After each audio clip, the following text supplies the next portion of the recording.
Hi friends, എല്ലാവർക്കും കൂൾബറിയിലേക്ക് സ്വാഗതം. ഇന്ന് നമ്മൾ വന്നിട്ടുള്ളത് ഒരു കിഡിലെ റെസിപ്പിയുമായിട്ടാണ് കേട്ടോ. മുരിങ്ങയ്ക്ക റോസ്റ്റാണ്. വളരെ ടേസ്റ്റ് ആയിട്ടുള്ള ഒരു കറിയാണ്. ചോറിൻ്റെ കൂടെ ഈ ഒരു കറി മാത്രം മതി, വേറെ ഒന്നും വേണ്ട കേട്ടോ. ഫുള്ള് ചോറും കഴിച്ച് തീർക്കുക, അത്രയും ടേസ്റ്റ് ആയിട്ടുള്ള ഒരു കറിയാണ്. അപ്പോൾ അതെങ്ങനെ ഉണ്ടാക്കാൻ നോക്കാം. ഒരു പാൻ അടുപ്പത്ത് വെച്ച് അതിലേക്ക് 2 ടേബിൾ സ്പൂൺ കടലപ്പരിപ്പ്, 1 സ്പൂൺ ഉഴുന്നും കൂടി ചേർത്തിട്ട് നല്ലൊന്നുണ്ട് റോസ്റ്റ് ചെയ്തെടുക്കുക കേട്ടോ. നമ്മൾ എണ്ണ ഒന്നും ചേർക്കാതെയാണ് എല്ലാതും റോസ്റ്റ് ചെയ്തെടുക്കുന്നത്. കടലപ്പരിപ്പ് ഉഴുന്നും കരിഞ്ഞു പോകരുത്, നല്ലൊരു ബ്രൗൺ കളർ വരുന്നവരെ വറുത്തെടുക്കുക. ഇടയ്ക്കിടയ്ക്ക് ഇളക്കി ചുവന്ന കളർ വരുമ്പോൾ ഒരു പാത്രത്തിലേക്ക് മാറ്റാവുന്നതാണ്. നല്ല റോസ്റ്റായി വന്നിട്ടുണ്ട് കേട്ടോ. ഇനി നമ്മുടെ കടലപ്പരിപ്പും ഉഴുന്നും കൂടിയിട്ട് ഒരു പാനിലേക്ക് നിന്ന് അടുത്തൊരു പാത്രത്തേക്ക് മാറ്റി കൊടുക്കുക. ഇനി ഇതിലേക്ക് 2 ടേബിൾ സ്പൂൺ മുഴുവൻ മല്ലിയാട്ടോ ചേർത്തെടുക്കുന്നത്. മുഴുവൻ മല്ലിയും കൂടി നല്ലൊന്നുണ്ട് ഡ്രൈ റോസ്റ്റ് ആക്കി എടുക്കണം കേട്ടോ. മല്ലി നല്ല മൂത്ത് കിട്ടണം കേട്ടോ, അല്ലെങ്കിൽ ഒരു പച്ചക്കുത്ത് എടുക്കുക. അതിന് വേണ്ടിയിട്ടാണ്. ചെറിയ തീയിൽ വെച്ചിട്ട് വറുത്താൽ മതിട്ടോ എല്ലാതും. മല്ലി നല്ലൊന്നുണ്ട് റോസ്റ്റായി വന്നിട്ടുണ്ട്. ഇനി അതിൽ പാനിലേക്ക് മാറ്റി കൊടുക്കാവുന്നതാണ്. നമ്മുടെ മല്ലിയൊക്കെ മൂത്ത് വന്നിട്ടുണ്ട്. ഇനി നമ്മളിതിലേക്ക് ചേർക്കുന്നത് ചെറിയ ജീരകം വലിയ ജീരകമാണ് കേട്ടോ. ചെറിയ ജീരകം 1 സ്പൂണും വലിയ ജീരകം 1 സ്പൂണും ചേർത്ത് കൊടുക്കുക.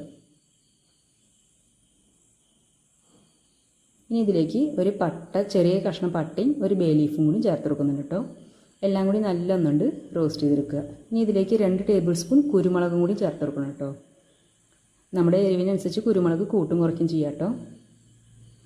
ജീരകമൊക്കെ പെട്ടെന്ന് കരിഞ്ഞു, അതുകൊണ്ട് ചെറിയ തീയിൽ വെച്ചാൽ മതി കേട്ടോ. നമ്മുടെ ജീരകമൊക്കെ നല്ല ചൂടായി വന്നിട്ടുണ്ട്. ഇനി അതും കൂടി ഒരു ചെറിയ പാനിലേക്ക് മാറ്റി കൊടുക്കുക. ഇനി ഇതിലേക്ക് നമ്മൾ ചേർക്കുന്നത് വറ്റൽമുളകാണ് കേട്ടോ. എരിവിന് ആവശ്യമുള്ള മുളകാണ് ഞാൻ ചേർത്തെടുക്കുന്നത്. ഞാനൊരു 12 മുളക് എടുത്തിട്ടുണ്ട് കേട്ടോ. നിങ്ങൾക്ക് എത്ര വേണ്ടിച്ചെങ്കിൽ അതിനനുസരിച്ച് കൂട്ടും കുറയ്ക്കും ചെയ്യാം കേട്ടോ. വറ്റൽമുളകും കൂടി റോസ്റ്റാക്കി എടുക്കണം കേട്ടോ. നല്ലൊന്നുകൂടി ചൂടായി കിട്ടണം, കരിഞ്ഞ് പോകരുത് കേട്ടോ. മുളക് കരിഞ്ഞ ഒരു കയ്പ്പ് കുത്തി എടുക്കുക, അതുകൊണ്ടാണ്.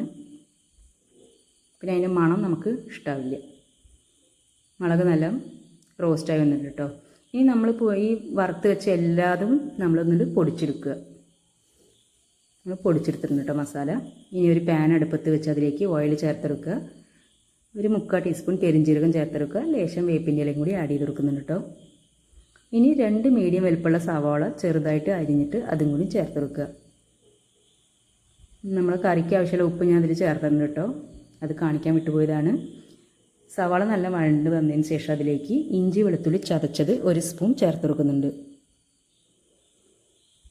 ഇഞ്ചി വെളുത്തുള്ളി നല്ലൊന്നുണ്ട് റോസ്റ്റായി വരണം കേട്ടോ. പച്ചമണമൊക്കെ പോകണം, അതിന് വേണ്ടിയിട്ടാണ്. ഇനി ഇതിലേക്ക് 2 മീഡിയം വലുപ്പമുള്ള തക്കാളിയും കൂടി ചേർത്തെടുക്കുന്നുണ്ട് കേട്ടോ. തക്കാളി പെട്ടെന്ന് വഴണ്ട് കിട്ടാൻ വേണ്ടിയിട്ട് 2 മിനിറ്റ് അടച്ച് വെച്ചാൽ മതി കേട്ടോ.